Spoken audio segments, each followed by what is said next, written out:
Hello friend, কেমন আছো তোমরা সবাই? আশা করি ভালোই আছো। আর তোমাদের আশীর্বাদে, ভালোবাসায় আর ভগবানের আশীর্বাদে আমরাও ভালো আছি। তো আমি চন্দ্রা, আমার এই ছোট্ট পরিবারে তোমাদের সবাইকে অনেক অনেক স্বাগত ও ভালোবাসা জানিয়ে শুরু করছি আজকের ব্লগটি। তো আশা করি তোমাদের সবারই ব্লগটি ভালো লাগবে।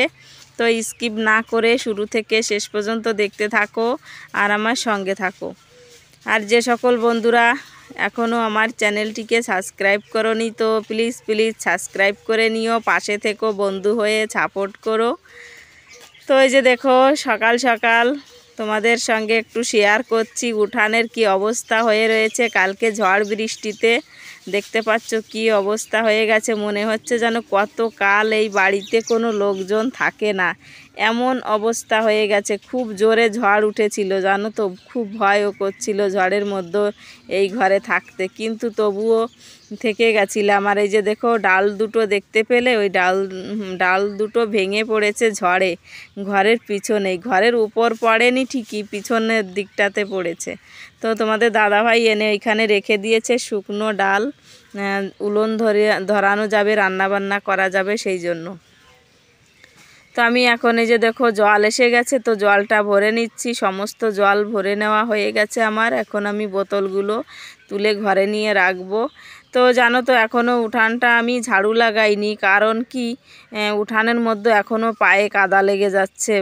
সেজন্য ভাবলাম একটু দেরিতে যদি ঝাড়ুটা লাগাই তাহলে আর পায়ের মধ্যে কাদাটা লাগবে না, আর পাতাগুলো একটু হাওয়া বাতাসে শুকিয়ে যাবে। সেই কারণে এখনও আমি ঝাড়ু লাগাইনি, ভেবেছি আগে অন্য অন্য কাজগুলো করে নিই, তারপর উঠানে ঝাড়ু লাগিয়ে নেব।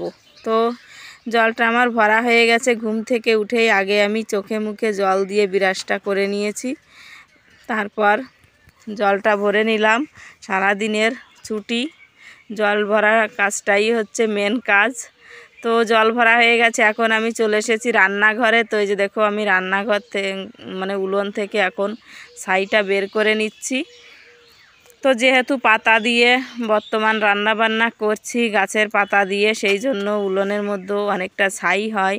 তো প্রতিদিনই এই ছাইটা তো বের করতেই লাগে, তাই না? তো আমি এখন ছাই নিয়ে ফেলে দিয়ে এসেছি, আর থালা বাসনগুলো কলপাড়ে রেখে চলে এলাম, ঝাড়ু লাগিয়ে নিচ্ছি ভালো করে। রান্নাঘরটা লিপে পুছে পরিষ্কার পরিচ্ছন্ন করব সেই জন্য। তো দেখতে পেলে কি অবস্থা বাড়িঘর ধরে। কাল না খুবই ভয় করছিল যখন ঝড় উঠেছিল, ছেলে মেয়ে নিয়ে এই অবস্থা। আর মা বারবার ফোন করছিল যে এদিকে চলে আয়, এ বাড়িতে চলে আয়, কিন্তু ঝড়ের মধ্যে কি এদিক ওদিক ছোটাছুটি করা ঠিক বলো তো? ঠিক নয়, তাই না? তো সেই কারণে আর কোথাও গেছিলাম না, বাড়িতেই ছিলাম। এই শুরু হলো আমার হচ্ছে এই দৌড়াদৌড়ি। এতদিন তো বেশ ভালোই ছিলাম জানো তো, নিশ্চিন্তায় ছিলাম, কোনো চিন্তা ছিল না। এখন এই যে বর্ষাকাল এসে গেল, ঝড় বাতাসের টাইম, এখন সব সময় মনের মধ্যে একটা টেনশন কাজ করবে, কখন জানি মেঘ হয়, কখন জানি ঝড় বৃষ্টি আসে। ছেলে মেয়ে নিয়ে আবার দৌড়ে যাও দৌড়ে আসো, খুব অসুবিধা দিন সামনে এসে গেছে।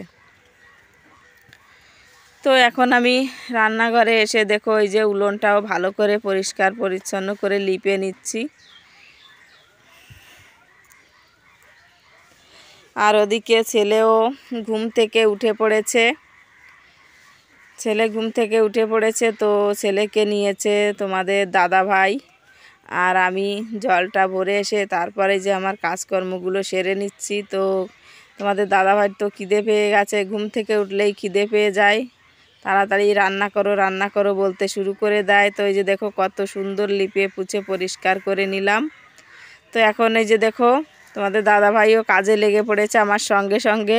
তো চালের উপর না, ঘরের চালে টিনের উপর এই যে দেখো কত পাতা পড়েছিল, তো তোমাদের দাদাভাই সেগুলো নিচে নামিয়ে দিয়েছে। ওই যে দেখো, এখনও ঝাড়ু টাড়ু উপরে রয়েছে, এই যে একেবারে মানে অনেক পাতা পড়েছে, ওদিকে ঘরের চালে, এদিকে এই ঘরের চালে।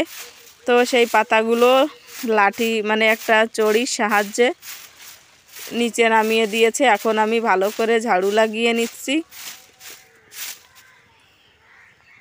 তো যতই পরিষ্কার করি না কেন, এই যে দেখো পাতা, কত পাতা দেখতে পাচ্ছ, তো কত ঝাড়ু লাগানো যায় বলো, খুব কষ্ট হয়। এই রোজ রোজ এই ঝাড়ু লাগাও, পাতা পড়ে পড়ে একেবারে খুব নোংরা হয়ে থাকে বাড়িঘর দুয়ার। তো পাতাগুলো আমি আজকে আর দূরে নেব না, এখানে উঠানের মধ্যেই রেখে দেব। তাহলে কি হবে জানো তো, এই মানে অল্প অল্প করে মেলে দেব শুকনো পাতা, কিন্তু এই বৃষ্টির জল লেগে একটু নরম হয়ে গেছে। তো রোদ লাগবে না ঠিকই, হাওয়া বাতাস একটু লাগলেই পাতাগুলো ভালো করে শুকিয়ে যাবে। তো এইখান থেকে অল্প অল্প করে নিয়ে নিয়ে আমি রান্না করতে পারবো। সেই কারণে আমি এইখানেই রেখে দিচ্ছি পাতাগুলো এক জায়গা গাদা করে। আর ওই যে দেখো ছেলেকে নিয়ে কাকিমা বসে রয়েছে, আর এদিকে মেয়েও ওই দিক দিয়ে ও কাকিমার কাছেই ছিল, তো ও বাড়িতে এলো। তো আমি পাতাগুলো এক জায়গা গাদা করে রেখে তারপর চান টান করে চলে এসেছি রান্নাঘরে রান্না করতে। তো এই যে দেখো এখন রান্না করছি ডিম আলু দিয়ে, ডিমের ঝোল করব। আর এই যে ভাতটাও বসিয়ে দিয়েছি এদিকে উলোনে, আর ছেলেকেও খাবারটা খাইয়ে দিয়েছি রান্না করে, কি বলে আটা রান্না করে খাইয়ে দিয়েছি ওকে। তো কত সুন্দর দেখা যাচ্ছে দেখো, কুমড়োর ফুল এখন রান্না করব, কুমড়োর ফুল ভাজি করব, কি বলে আলু চালের গুঁড়ো দিয়ে, আর হচ্ছে ওদিকে ডিম আলু দিয়ে ঝোল করব। এই হচ্ছে সকালবেলার রান্না বান্না। একটু বেশি বেশি করে রান্নাটা করব, যাতে করে দুবেলা হয়ে যায়, সকালবেলা দুপুরবেলা। তো এই যে দেখো আমার রান্না বান্না কমপ্লিট হয়ে গেছে। ফুল ভাজি আর হচ্ছে লঙ্কা ভাজি করে নিয়েছি, আর দুটো পাতা ভাজি করেছি। এই যে দেখো কুমড়োর পাতা ভাজি না, মানে ফুল ভাজির থেকে পাতা ভাজি আরও বেশি ভালো লাগে।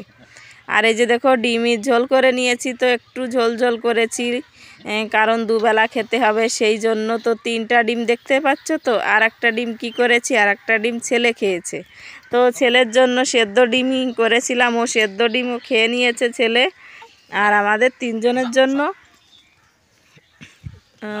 মানে আলু দিয়ে ঝোল করেছি ডিম। তো এই যে দেখো তোমাদের দাদাভাই এখন খেতে বসে গেছে। তো ওদিকে তোমাদের দাদাভাই তো বসে গেছে খেতে, আর এদিকে এই যে দেখো আমি ছেলের জন্য ভাত বসিয়ে দিচ্ছি। ওই যে যে চাল নিয়ে এসেছিল ওর জন্য মিনিকেট চাল, সেই চালের ভাত। তো ওই ভাত খাওয়াতে গেছিলাম, কিন্তু অল্প কটা ভাত খেয়েছে, বেশি খাইনি। তো ভাবলাম এই ভাত রান্না করলে, এই ভাতটা রান্না করলে বেশ নরম হয় কুকারে সিটি মারলে। তো সেই জন্য আমি ওর জন্য ভাত রান্না করে ভাতটা ওকে খাইয়েও দিয়েছি। আর এই যে দেখো ঘুম পড়ে গেছে, এখন ঘুমিয়ে রয়েছে। আর আমি ঠাকুর পুজোটাও করে নিলাম, এখন চান করে চলে এসেছি, এসে ঠাকুর পুজো করে নিয়েছি। আমি ভাতটা বসিয়ে দিয়ে তারপর গেছিলাম হচ্ছে চান করতে। তো চান করে এসে তারপর ছেলেকেও ঘুম পাড়ালাম, তারপর ঠাকুর পুজো করলাম। আর এখন ছেলে ঘুম থেকে উঠে পড়েছে। তো ওই যে দেখো ওর জন্য আজকে আর আলু সেদ্ধ দেয়নি, তো ডিমের ঝোল থেকে আলু নিয়ে এখন ওই আলু দিয়ে ওকে ভাত খাওয়াচ্ছি। বন্ধুরা এখন বাজে 4:30, আর দুপুরবেলা সবাই মিলে ভাত খেয়ে দিয়ে নিয়েছি। তো দুপুরবেলা তো তেমন মানে অন্যদিন সকালবেলা রান্না করে দুপুরবেলা খাওয়া হয় না, দুপুরবেলাই রান্না করে দুপুরবেলাই খাওয়া দাওয়া করি। তো আজকে তো সকাল সকালই রান্নাটা করেছিলাম, তো সেই কারণে সকালেও খাওয়া হয়ে গেছে আর দুপুরবেলাও খাওয়া হলো। তো এখন বাজে 4:30, আর ছেলেও মানে দেখতে পেলে ঘুম থেকে উঠে পড়েছে, ওকেও খাবারটা খাইয়ে দিয়েছি। ওর জন্য ভাত রান্না করেছিলাম আলাদা করে। আর সেদিন যে আলুগুলো তুলেছিল সেই আলুগুলো জানো তো এখনও বস্তা ভরা রয়েছে, তো বস্তা ভরা থাকলে না পচে যাবে, খারাপ হয়ে যাবে। তো আলুগুলো আমি বাইরে যে বারান্দাতে যে খাটটা আছে না, তো ওই খাটের উপর ঢেলে রাখবো, তাহলে কিছুদিন ভালো থাকবে। আর মাটিতে নিচে, মাটিতে রাখতে পারছি না খাটের নিচে, কারণ বাড়িতে খুব ইঁদুরের উৎপাত। তো ইঁদুরে সব আলু নিয়ে যাবে রাতের বেলা একটা একটা করে, সেই কারণে খাটের উপরেই আলুগুলো রাখবো। তো জানি না, তবুও হয়তো নিতে পারে ইঁদুরে, তো ইঁদুর আসলে তো ঠেকানো যাবে না, তাই না বলো? তো ইঁদুরকে কিভাবে ঠেকাবো? তো নিলে নেবে, তবুও খাটের উপরে আলুগুলো রেখে দেব, না হলে বস্তা ভরে রাখলে আবার নষ্ট হয়ে যাবে আলুগুলো। আর এদিকে জানো তো মেঘলা হয়ে একেবারে অন্ধকার হয়ে রয়েছে। আবারও আজকে নাকি বৃষ্টি হবে, তো জানি না। এখন তো 4:30 বেজে গেছে, সকাল থেকে এখনও হয়নি বৃষ্টি। আর যদি রাতের বেলা আসে জানি না কি করব। শুনছি তো খুব জোরে বৃষ্টি হবে। তো চলো, আসলে দেখা যাবে, যা হবে হবে। তো এই যে দেখো, এই বস্তার মধ্যে রয়েছে আলুগুলো। তো এখন আমি আলুগুলো ঢেলে নেব। ঢেলে তারপর এই যে খাটের উপর, এই খাটের উপর ওই যে দেখো একটা চট পেতে নিয়েছি, ওই যে ওইখানে ওই সাইডে। তো ওই চটের উপর আলুগুলো ভালো করে ঢেলে বিছিয়ে রাখবো, যাতে কিছুদিন ভালো থাকে। জানি না ইঁদুরে যদি নিয়ে তো নেবে, তা কি করব, কোথায় রাখবো বলো? খাটের নিচে রাখলে তো আরও বেশি অসুবিধা হবে, সেজন্য খাটের উপরটাতেই রাখবো। এখানে তো কেউ শোয় না, খাটটা এমনিই পড়ে থাকে। তো এই যে দেখো, আলুগুলো আমি এখানে মাটিতে ঢেলে দিয়েছি। তো এখন কাটা ফাটা যদি দুটো একটা থাকে সেগুলো বেছে আলাদা করে রাখবো, সেগুলো আগে খেয়ে নেব। আর হচ্ছে ভালোগুলো ওইখানে রেখে দেব। তো জানো তো, মাত্র 2 কেজি আলু এনে লাগিয়েছিল। তো 2 কেজি আলুতে আমার অনেকটা আলু হয়ে গেছে, প্রায় 40 কেজি মতন আলু হবে। তো জানি না ফোনের মধ্যে কতটা দেখা যাচ্ছে। তো 1 মণ আলু হয়ে গেছে, অনেক দিনই চলে যাবে আলুগুলো। চলো এখন ফটাফট করে আলুগুলো তুলে খাটের উপর রাখি, তারপর তোমাদের সঙ্গে আবার কথা বলছি। তো প্রথমে আমি আলুগুলোকে বেছে নেব ভালো করে। তো এই যে দেখো কত বড় বড় আলু হয়েছে, দেখতে পাচ্ছ? এক একটা আলু 300-400 গ্রাম ওজন হবে। অনেকটা বড় আলু হয়েছে, মানে দুটো আলু দিলে প্রায় 1 কেজি ওজন। অনেক বড় বড় আলু হয়েছে। এই যে দেখো, এই একটা, এই যে অনেক বড় বড় আলু হয়েছে, জানো তো? এই যে, তো আমি ভালো ভালোগুলো আলাদা করে রাখবো, আর খারাপগুলো আলাদা করে রাখবো।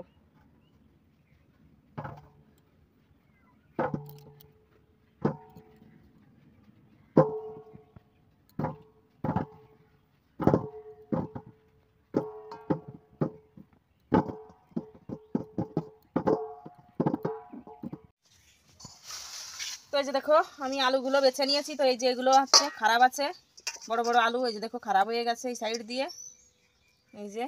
আর এই একটা ইঁদুরে খেয়েছে, এটাও খারাপ হয়ে গেছে। তো এইগুলো সব আলাদা করে নিয়েছি। ছোটো তাও আছে নিচে, একেবারে মানে একদমই ছোট যেগুলো, সেইগুলো যে আলাদা করে ফেলেছি। তো এগুলো আগে খেয়ে নিতে হবে, কেটে কেটে এগুলো আগে খেয়ে নেব। আর সব ওই যে দেখো এখানে মানে ঢেলেছিলাম, তো এখানে নেই, সব ওই যে উপরে তুলে দিয়েছি। আর এই যে দেখো এখানে বোতলগুলো রেখেছি, সব খাওয়া হয়ে গেছে, খালি বোতল ধামাতে করে রেখে দিয়েছি, কালকে সকালে জল ভরতে হবে। তো এই যে দেখো এখানে ভালো করে সাজিয়ে রেখে দিয়েছি আলুগুলো। তো এখানে ভালো থাকবে আলু। আর খাটের নিচে যদি রাখতাম তাহলে আরও ইঁদুরের উৎপাতটা বেশি হতো, গর্ত কেটে কেটে মাটির নিচে নিয়ে যেত। আর এখানে রাখলে মাটির নিচে নিয়ে যেতে পারবে না, এমনি যদি 2-4টে নেয়, কিন্তু মাটির নিচে তো নিতে পারবে না। তো এখানে খাটের উপর রেখে দিয়েছি। বন্ধ হয়ে গেছে গান, ভালো হয়েছে, বন্ধ হয়ে গেছে, আবার চালু হয়ে গেছে। তো বন্ধুরা, এই যে দেখো গান শুনছে ছোট মোবাইলে। তো এই মোবাইলটা হচ্ছে মার। তো তোমাদের দাদাভাই ঠিক করে নিয়ে এসেছিল, খারাপ হয়েছিল, ছোট মোবাইল। আর এই যে দেখো এখানে আটা নিয়ে এসেছে 1 কেজি। তো এখন রুটি বানাবো রাত্রেবেলা খাওয়ার জন্য, রুটি আর হচ্ছে আলু ভাজি।